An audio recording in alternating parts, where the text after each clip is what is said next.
Hai Ibu, apa kabar? Kita berjumpa kembali masih bersama dengan saya di sini Ibu Marbun dan juga Ibu Manalu. Halo. Pada kesempatan kali ini kita masuk ke materi pembelajaran tema 2 udara bersih bagi kesehatan, subtema 3 organ pernapasan manusia, pembelajaran 1.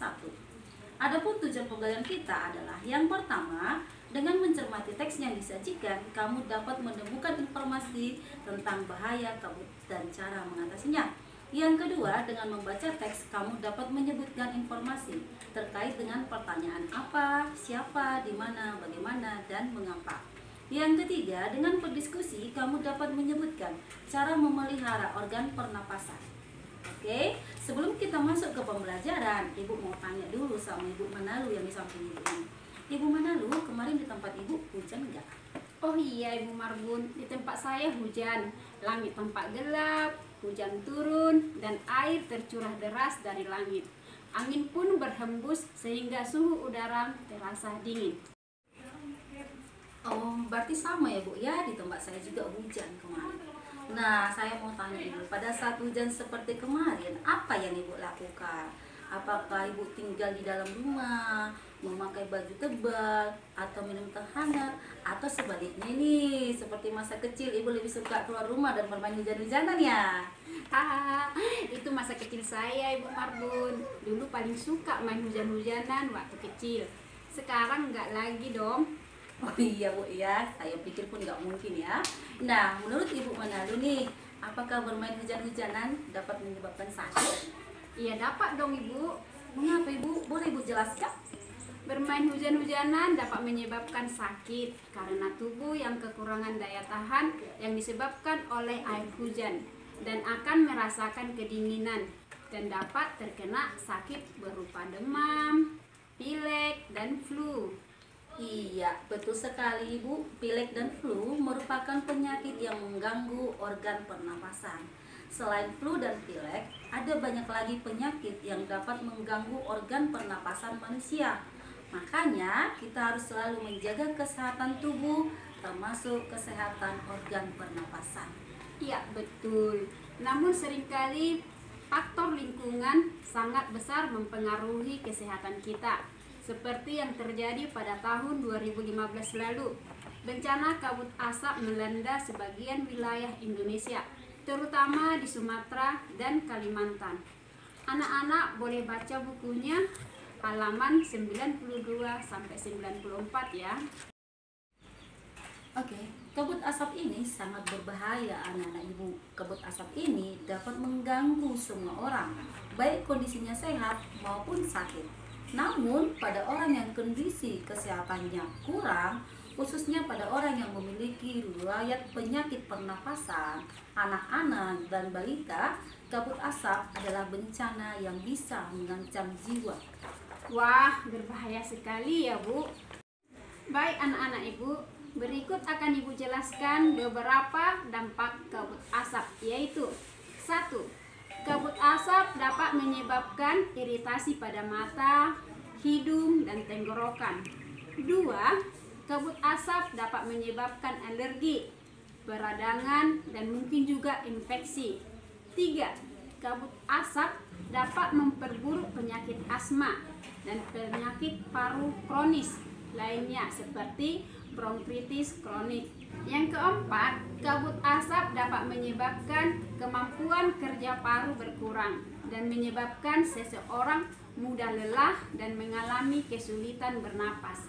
Yang kelima, kabut asap dapat menyebabkan orang lanjut usia dan anak-anak yang memiliki daya tahan tubuh rendah akan lebih mudah mengalami gangguan kesehatan. Yang keenam, kabut asap dapat mempengaruhi kemampuan tubuh dengan mengatasi infeksi paru-paru dan saluran pernapasan sehingga lebih mudah terjadi infeksi. Yang ketujuh, kabut asap dapat memperburuk penyakit pernapasan yang sudah ada.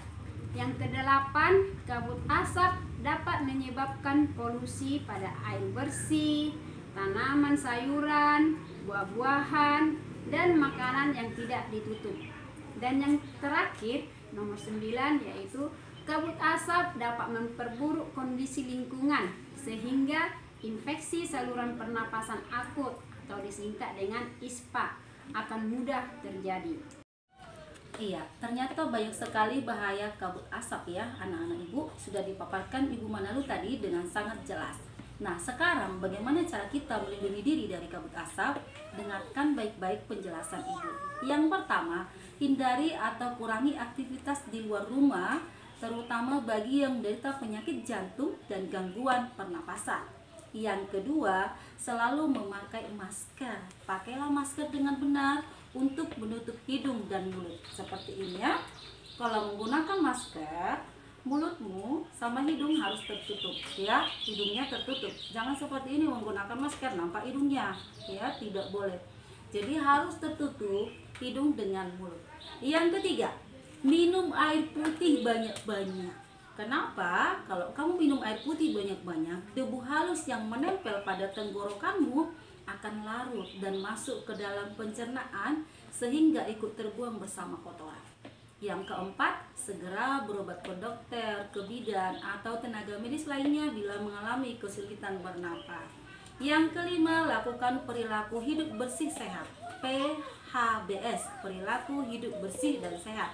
Seperti makan makanan yang bergizi, banyak minum, banyak mengonsumsi buah, jangan dekat-dekat orang merokok, dan istirahat yang cukup. Yang keenam, upayakan agar asap dari luar tidak masuk ke dalam rumah. Jadi sering-sering menutup pintu ya nak ya. Kalau ada orang bakar-bakar, tutup pintu. Yang ketujuh, tempat penampungan air minum dan makanan harus ditutup dan terlindung dengan baik. Gunakan tudung saji. Yang kedelapan, buah-buahan dan sayur-sayuran dicuci sebelum dikonsumsi. Oke anak-anak ibu, banyak sekali tadi informasi yang kami berikan. Nah, dari sekian banyak informasi itu, kamu dapat menemukan informasi yang kita pelajari tadi mengenai kabut asap menggunakan kata tanya adik Simba. Masih ingat ya? Sudah berulang kali ibu jelaskan. Kata tanya apa untuk mengetahui tentang suatu hal atau benda. Yang kedua, kata tanya di mana untuk mengetahui informasi tempat. Yang ketiga, kata tanya kapan untuk mengetahui informasi waktu. Yang keempat, kata tanya siapa untuk mengetahui pelaku atau tokoh. Yang kelima, kata tanya mengapa untuk mengetahui informasi alasan suatu hal. Dan yang keenam, bagaimana untuk mengetahui informasi tentang proses atau penjelasan sesuatu. Iya, nanti kamu bisa buat pertanyaan mengenai informasi kabut asap dengan menggunakan kata tanya adik Simba ya nak ya, seperti yang dijelaskan Ibu Manalu tadi. Kita dapat mengetahui informasi di dalam teks dengan menjawab pertanyaan-pertanyaan dari kalimat tanya yang tepat. Selain itu, kita juga dapat menemukan kosakata baru yang belum kita pahami artinya. Kosakata baru yang kita peroleh dari teks tersebut dapat dicari artinya di dalam Kamus Bahasa Indonesia. Baik anak-anak ibu, selesai sudah pembelajaran kita hari ini. Semoga dapat membantu belajar daringmu dari rumah. Selamat belajar, semangat selalu. Dadah!